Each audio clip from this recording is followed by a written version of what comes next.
illallah wa asyhadu anna Muhammadar Rasulullah. Allahumma salli ala sayyidina Muhammad wa ala ali sayyidina Muhammad wa sallim tasliman katsira. Para habaib yang saya cintai, para kiai, para alim ulama,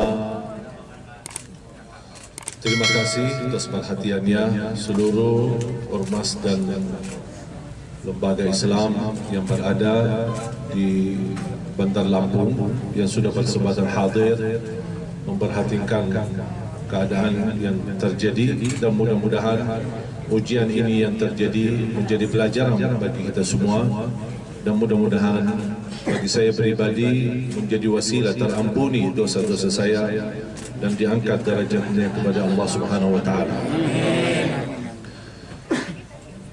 Teman-teman, rekan media, terima kasih atas kehadirannya.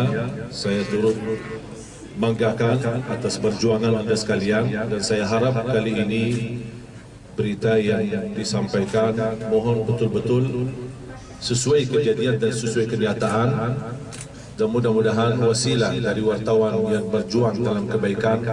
Mudah-mudahan amal saleh ini menjadi pahala bagi wartawan yang hadir dan bisa menyampaikan pesan-pesan kepada umat dan cerita yang terjadi sebenarnya, tanpa kita menimbulkan hal-hal yang kita tidak inginkan.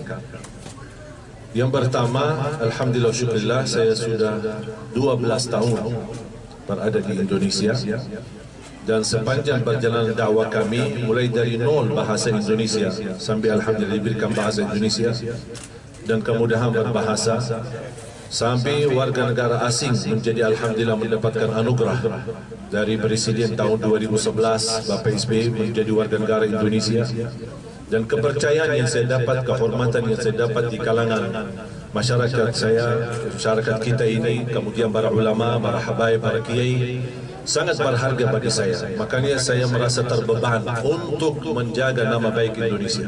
Dan inti daripada dakwah kami, tinggalkan perbedaan, tinggalkan khilafiyah, jagalah kebersamaan, jagalah kebersatuan, cintailah Al-Quran, jaga kemuliaan akhlak, menjaga kedamaian, menghormati berbeda agama, menghormati berbeda suku dan budaya. Kita harus bersatu di bawah bendera merah putih.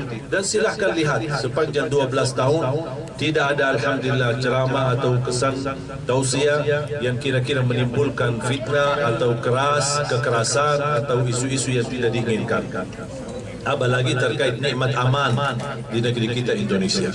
Saya juga cukup lama sinergi dengan aparat keamanan, TNI maupun polisi. Banyak kegiatan dakwah kami, bahkan banyak undangan kami yang kami terima dari polda-polda daerah-daerah, kemudian dari TNI juga di daerah-daerah. Makanya alhamdulillah kami sinergi untuk bersama-sama menjaga kebersatuan umat Islam khususnya di Indonesia dan masyarakat Indonesia umumnya di Indonesia, di tanah air kita. Dan mudah-mudahan apa yang saya selama ini sampaikan menjadi pelajaran bagi saya sendiri dan motivasi umat untuk terus menjaga kebersatuan dan kebersamaan.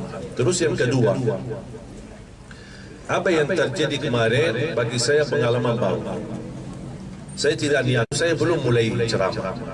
Saya masih interaksi dengan jamaah, dan ketika saya panggil seorang anak, karena acaranya kan wisuda, dan saya ingin salah satu wisudawan untuk bisa naik ke panggung, saya ingin mendengar bacaan.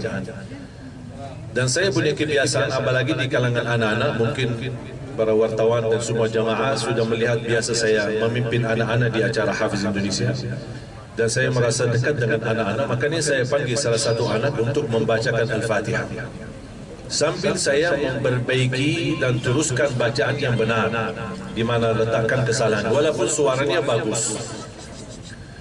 Habis saya periksa dan tes bacaannya, saya masih fokus di hadapan jamaah dan di sebelah kiri. Saya tidak melihat ke sebelah kanan karena posisi sebelah kanan cukup sepi.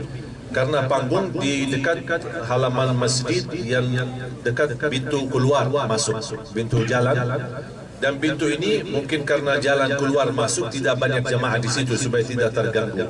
Makanya saya lebih banyak fokus kepada jamaah yang ada di hadapan saya sama yang ada di kiri saya. Begitu saya selesai tes bacaan Al-Fatihah, saya masih menawarkan kepada anak itu. Saya belum tahu dia anak yatim. Belakangan baru saya tahu ternyata dia anak yatim, usia 9 tahun. Begitu saya selesai tes bacaan Al-Fatihah, saya tawarkan, kamu ingin hadiah apa? Niat saya sebenarnya mau hadiahkan umrah untuk dia sama ibunya, tapi saya belum terungkap. Saya masih tawarkan, kamu mau hadiah apa? Dia masih bingung sampai dia mempandangi ibunya. Saya bilang, udah ke sana aja ke ibu, jubatannya ibu kamu, barangkali ada masukan apa lagi. Balik lagi sebentar, mau sepeda, kata-kata. Udah, kita sediain di sepeda. Atau mau yang lain, ada enggak yang lain? Kamu memang bisa naik sepeda, bisa pakai sepeda? Dia bilang belum bisa, belum pernah. Udah, jubatannya ibu lagi. Sebenarnya saya ingin dia mengucapkan, aku mau hadiah umrah. Pas begitu subhanallah mengucapkan hadiah umrah, dan saya di saat itu minta HP dari beliau. Saya ingin sebenarnya foto sekalian, saya mau rekam hadiah umrah untuk dia. Pas ketika memegang HP ibu itu, ternyata HP-nya full data, dia tidak bisa difoto. Makanya saya tawarkan ke jemaah, mohon jemaah boleh pinjam HP-nya sebentar. Dan saya masih lihat ke kiri dan yang di depan saya. Belum ada respon, tiba-tiba saya baru saja hitungan titik, baru saja menarah ke kanan untuk berbicara kepada jamaah yang tersisa di sebelah kanan untuk meminjamkan HP-nya. Tiba-tiba ada orang naik panggung, dan cepat saya pikiran saya lagi mau antar HP. Saya tidak membayangkan hal yang lain, tapi cara dia loncat, lari, kemudian sasarannya kepada saya, posisi saya masih duduk, saya masih nyaman, belum bergerak sama sekali. Sambil saya melihat tangannya, posisinya ke atas, dia mau tusuk. Dan posisi saya, kalau Allah SWT takdirkan tidak bergerak sama sekali, itu mati sekali. Dia mungkin di bagian leher atau di bagian kepala. Berarti sasarannya sudah jelas kemana ini. Apalagi saya pasti bisa pandangi matanya. Qadarullah, pas saya di posisi duduk dan hitungan titik saja, saya tidak bisa membayangkan ini semua terjadi karena qadarullah. Saya angkat tangan, kemudian tusukannya ke tangan saya. Baru saya berdiri. Sedangkan saat saya posisi titik berdiri, anak itu masih memegang pisunya, dan pisunya sudah tertusuk di dalam tangan saya, dan dia masih megang, dia belum lepas. Cara megang pisunya sangat kuat. Makanya sambil saya bangun, dia masih belum lepas, dan dia ingin menarik karena mungkin dia merasa gagal tusuk saya di posisi yang dia inginkan. Ketika saya berdiri, dia ingin cepat dia, dan subhanallah luar biasa cepat dia reaksi, cepat respon gerakan saya, dan cepat dia ingin tusuk. Makanya saya langsung lawan dengan saya gerakkan tangan saya ke arah kiri, kemudian patah pisunya, kurang lebih pisu sampai ke dalam hampir 8 cm. Kemudian saya tidak sadar pisunya patah, tapi yang saya sadar begitu saya melawan, dia jatuh. Kemudian masih saya melihat di tangannya, tapi saya belum lihat yang ini. Baru jamaah mengamankan. Ketika saya melihat ke tangan saya sudah berdarah, saya kaget. Baru saya melihat bekas pisunya masih ada ke dalam. Kemudian saya dengan ucapkan bismillah, alhamdulillah, inna lillahi wa inna ilaihi raji'un, saya lepas baki tangan kiri. Saya lepas, saya keluarkan, kemudian saya jatuhkan. Langsung diamankan oleh jamaah menjadi barang bukti. Begitu saya fokus untuk selamatkan tangan saya melihat jamaah sudah mulai hajar dan mukul berlagu. Dan saya jujur saja merasa kasihan, langsung turun dari panggung untuk selamatkan dia. Sampai saya bilang, jamaah jangan, tahan, jangan, tidak boleh, dia manusia, kasihan. Dia bersalah, tapi jangan kita berbuat salah lebih besar. Dan saya membela dia. Dan alhamdulillah, sampai ada seorang jemaah rasanya kayak marah lah gitu. Dia malah tusuk, malah saya yang bela dia gitu, mau selamatkan. Ini memang tugas kita. Dan akhlak yang mulia teruji ketika di dalam ujian.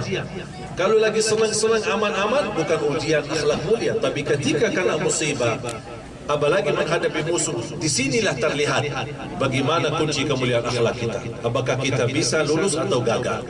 Allah berikan ketenangan, bukan karena saya hebat, bukan saya punya kelebihan apa-apa, tapi Allah berikan ketenangan di hati. Dan selalu saya jaga wirid baca suratul Baqarah setiap hari, tidak putus-putus. Seluruh masyarakat jangan terpancing dan terprovokasi. Saya mohon jaga ketenangan, jaga kebersatuan. Ini ujian yang terjadi. Memang beredar isu-isu, kalau giliran ulama dibilang gila, kalau giliran orang pejabat dibilang teroris.